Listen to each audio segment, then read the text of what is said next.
Hello, my friends. Luiz Lima here in Orlando, Florida today. You are on Kardec Radio, and this is our weekly program, Spiritism, a closer look. And we do this every Wednesday at 7 p.m. Eastern Time. On this program, we are going to take a closer look at points of view. Points of view. That's a very, to say the least, interesting topic to discuss because we all have our views, our different points of view.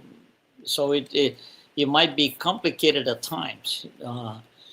Sometimes having different points of view on a certain subject or on a certain event can lead to disagreements and fights and a lot of other things. So let's try to get from the beginning. Let's try to understand and define what point of view would be. We could do a more generic, I would say, definition of what points of view are.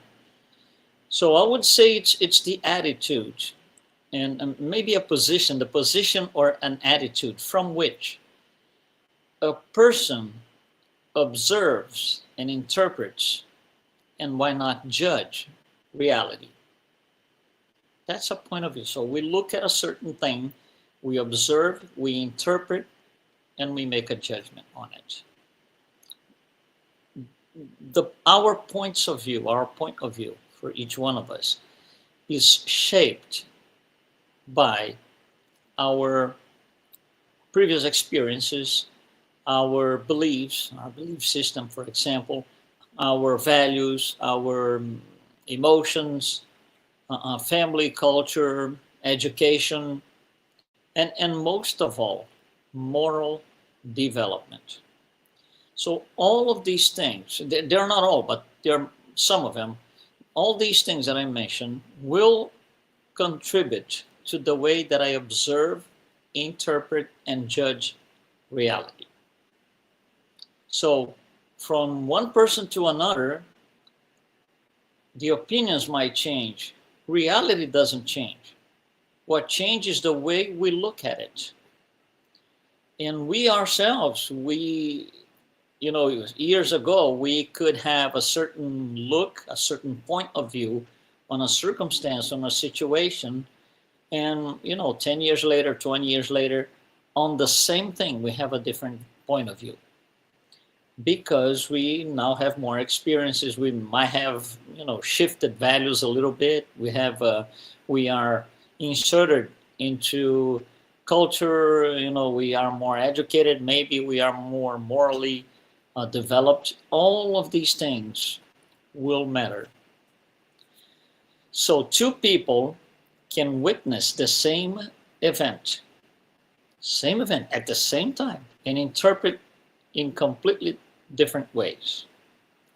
So you can be at a certain place and you look at something happening and we have completely different views. You could be, for example, on a tennis game, and then of course the ball comes absolutely fast, when they hit the ball, and the guy you're sitting live, you're on the stage, on the stadium, the person sitting next to you will say, no, the ball hit the floor, but out of the boundaries. And you can say, no, it was in.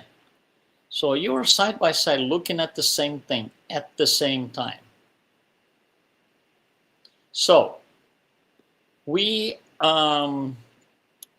have these different views because they were shaped by some of these things that I mentioned. Now, Spirit Emmanuel once said, each creature sees life according to the window through which it observes the world.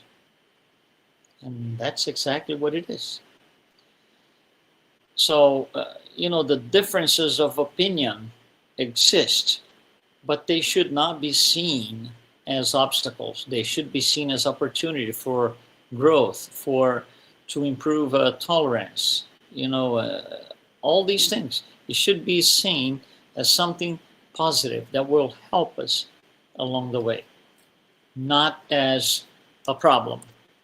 From, most of the time, most of us will look at this as a problem. Oh, this person that I don't like, everything that I say, this person tells me, he does not agree. And so it, we're getting into this a little bit later here, but it's an opportunity for us to hear other opinions.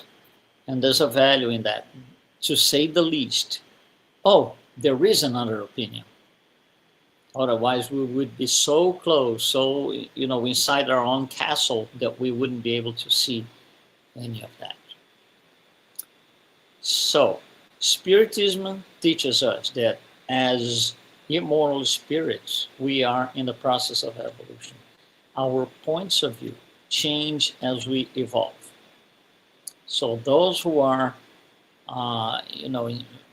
more advanced will have a different view from someone who is not so much advanced. So as we go along and we evolve, what seemed in the past to be essential, it might seem just trivial today or in the next life or so.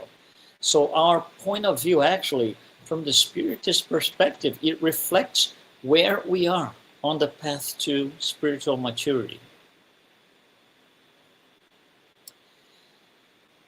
Think about this. If I am always right, no matter what, on anything and everything, that reveals by itself an immature soul. A soul that is not so much evolved. Because everything is absolutely right. I'm right on everything. You guys are wrong on everything. And we don't discuss. I don't give you space to, tell me why you think it's that way. I'm all closed up living inside a castle. That is very typical of a soul that needs to grow. It's as far back in terms of evolution. Now, the more we progress, the wider and more compassionate our vision becomes. That's an interesting thing. So it has everything to do with evolution, with being better spirits. Now, one way to demonstrate, that is used in psychology, for example, to demonstrate these different opinions and, validate other people's opinions and so on. So we use graphical components. There is something called Gestalt picture. A Gestalt picture, and I'm sure you've seen those. I'm going to show you some here. It's a visual image that can reveal more than one content in the form of pictures. One of the most famous Gestalt pictures is called the Rubens vase. Let me bring this over to you on the screen so we can talk about it. Rubens vase. If you look at the image on the left, you can actually see two different things, one at a time, of course. If you consider the color black to be your background, then obviously your foreground is the white thing. And the white thing is the image of a vase. On the same picture, without making any changes, if you consider white to be your background, obviously your foreground now are the black images. And the black images show two people facing each other sideways. So it's the same image that we are doing an analogy here. So it's the same reality. And one person can say, if you ask him, what do you see? One person can say, well, I see two people facing each other. And the other person says, I don't see that. I see a vase. You see, it doesn't mean that one is right, the other is wrong. My opinion is just my opinion. It's not the absolute, unquestionable truth on this image or on anything, So we look at this image, and there on the internet there are several Gestalt pictures. The purpose of a Gestalt picture is exactly this: is to show us that the way we organize our patterns. Interestingly, if you look at a Gestalt picture many times, over and over and over again. Let's just say that when I look at this one, I start by seeing the vase. For me to see the faces, I need to concentrate a little bit and, oh yeah, now I see the faces. But, I see the vase first. And no matter how many times I've seen this and how many times I will be seeing this and watching the image, the vase will come first, ever, for most of us. And then I have to concentrate a little bit. Oh yeah, now I see the two faces. But what we see first is always the same, because it's our pattern, the way we organize our pattern. That is automated in our perispirit, that way of seeing things. So we always start with that. And then we have to concentrate a little bit to switch over and see something else. So, these pictures, these Gestalt pictures, have a tremendous value because of that. Another very well-known Gestalt picture is this one here. It's called the duck-rabbit illusion. And what we see here is, a head with an eye. On the left side, if you look at this as a beak, you can tell this is a duck. And the duck is looking to our left on the screen. However, we could see this as a rabbit that is looking to the right of the screen. And there are no beaks. Those are just the rabbit ears. Again, when we look at the picture the first time, and many other times that will come, let's just say that I see the duck first. And for me to see the rabbit, I have to concentrate a little bit. Oh yeah, now I see it. It's not automatic. I mean, looking at the second picture or the second image is not automatic. I have to concentrate a little bit. The first image that, which becomes standard for me, will always be the first thing that I see. So, this tells us that, we may have different opinions, but that not necessarily invalidate other people's opinions. One very good image, which is also on the internet, that leads to discussing about points of view, is this one here that I'm going to bring it over to the screen here. So this is a very well-known image. It's everywhere on the internet. It is used in many, many, many different types of studies and, group studies and so. So what we have here is something, the numbers, the guy on the left looks at the image and says, this is number 6. The guy on the right says, no way, this is number 9. And they can be going on an argument for hours and hours and hours. But let's bring a few things here for our study. When the guy on the left says this is number 6, not necessarily it makes the number 9 a lie or wrong. You see, we are at this evolutionary stage that we are here on Earth. We are very much prone to think. It's an automated process almost for all of us. If I am right, what is not what I said is wrong. Events in life are mutually exclusive. So using that pattern that most of us use, when the guy on the left says this is number 6, automatically everybody that says number 6 is wrong, so number 9 is wrong. Why? Because we are used to think that there is only one right. Not here. On this image, it's very clear that we have at least two rights. And that is very challenging for low order spirits.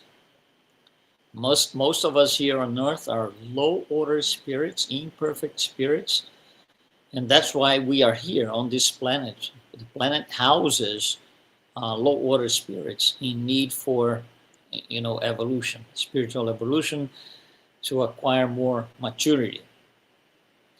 So you see, one right doesn't necessarily mean it's the only right. It's very clear on this image here. So we look at this and it becomes, like I said, challenging. And for people who are not really advanced, they are in the lower end of the scale of maturity, it could throw them off. For example, people suffering from NPD, narcissistic personality disorder. If you try to tell them there are two rights, you just threw them off. They will react by engaging in some form of destruction. They will try to create hell, because that's what they do. Why? Because they're far back in evolution, in moral advancement. So the lower the spirit is on the scale, the more challenging and complicated it is for that spirit to accept that there are two rights, and not the fact that one right makes everything else absolutely wrong. No. But each one of us, we are in different stages. So those will get to a better point. They will go into their journey through, all the experiences and everything. They will get to a point where they look back and said, "Oh my God, I used to think like this. Now I think like that." We all have passed that, and we will pass a lot more. We are on a journey here on earth. So when we judge other people harshly, it's usually, it's often because we forget they're looking from another window. You see on that image, the 5 and 6, or the 6 and 9, let me bring it back here. If the guy on the left proposes to the guy on the right, says, "Come here where I am," and if the guy on the right accepts the challenge, he will go over to the other side, to the left side. And more likely, very likely, they will say, "Oh yeah, number 6 I see now." And same thing, vice versa. If the guy on the right side invites the guy on the left to come over to his side and look at the image, he's very likely going to say, "Oh yeah, number 9 I see now." You see, you have to allow yourself. It might be challenging at times, but we have to allow ourselves to understand the other position. That first of all, accept that there are other options.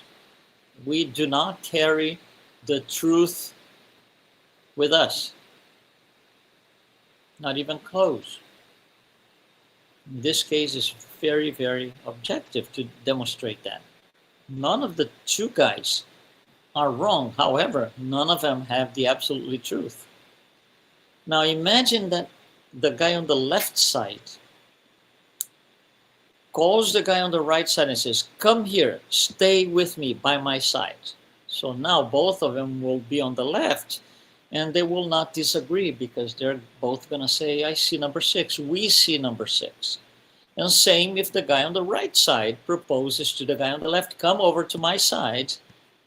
And they stay side by side now. On the left, they look at the picture and they say, "Oh yeah, we see number 9 now."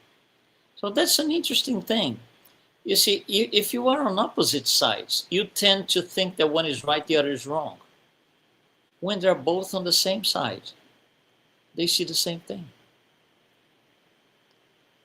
That in itself is a moral teaching. Be with other people.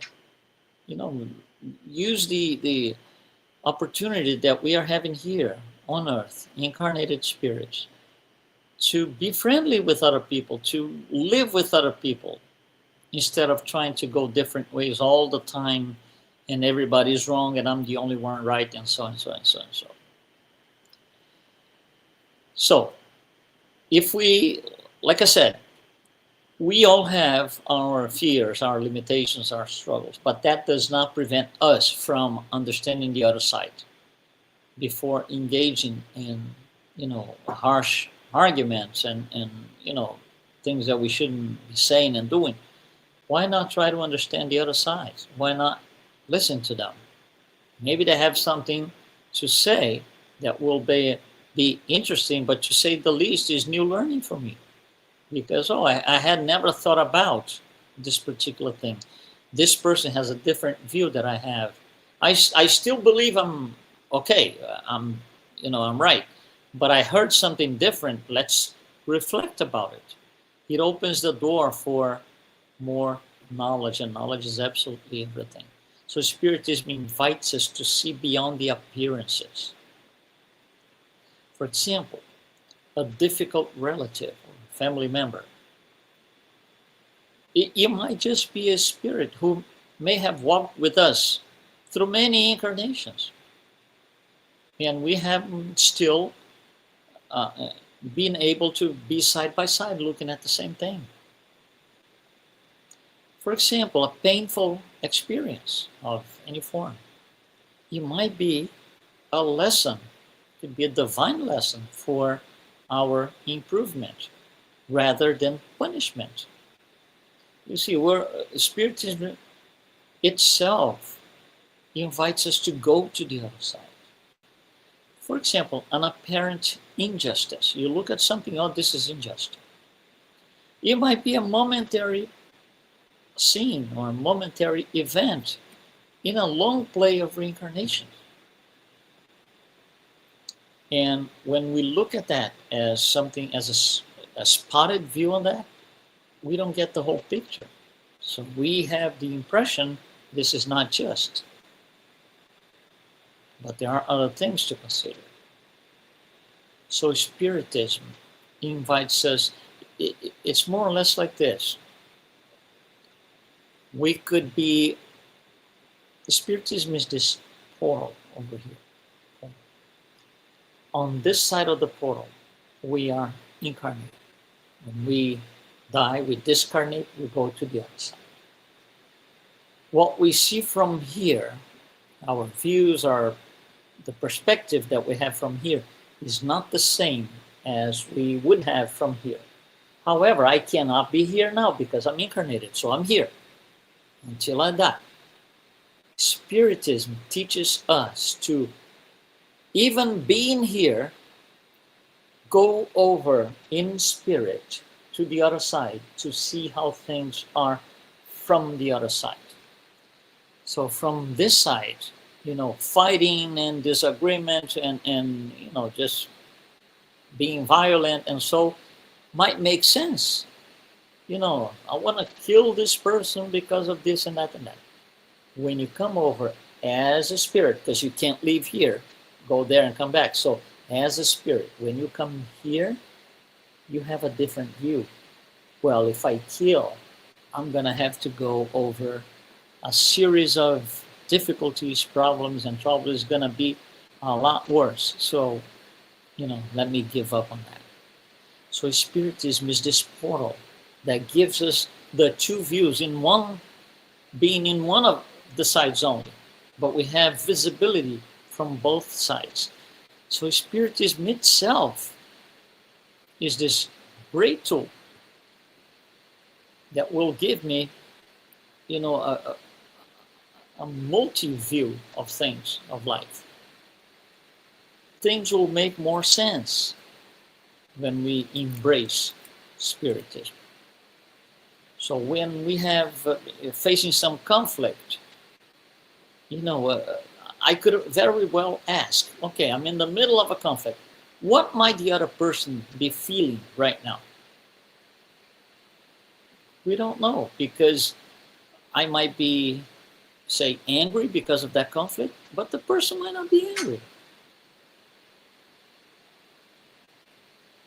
So when we are, for example, undergoing suffering, we're suffering for some reason. So instead of, just blaming God and all of that, why can't we say, well, let me understand this. What lesson am I getting from this experience? So because we don't do this, we don't tend to see the two sides. We think everything is unjust, and justice becomes one of the greatest challenges in our life. Very difficult, because we have human justice, but we have divine justice, which is way above, because divine justice looks into the truth as a whole. We do not have the truth. Our truth is fragmented because we are only looking at a part of it. So everyone is at a different point in their evolutionary path. We all have our problems, our difficulties. Sometimes it's difficult to have a peaceful coexistence. There's empathy, tolerance, and impatience. A lot of things will create difficulties to have peaceful coexistence with other people. But Spiritism helps us to widen our perception, seeing life through the lens of immortality.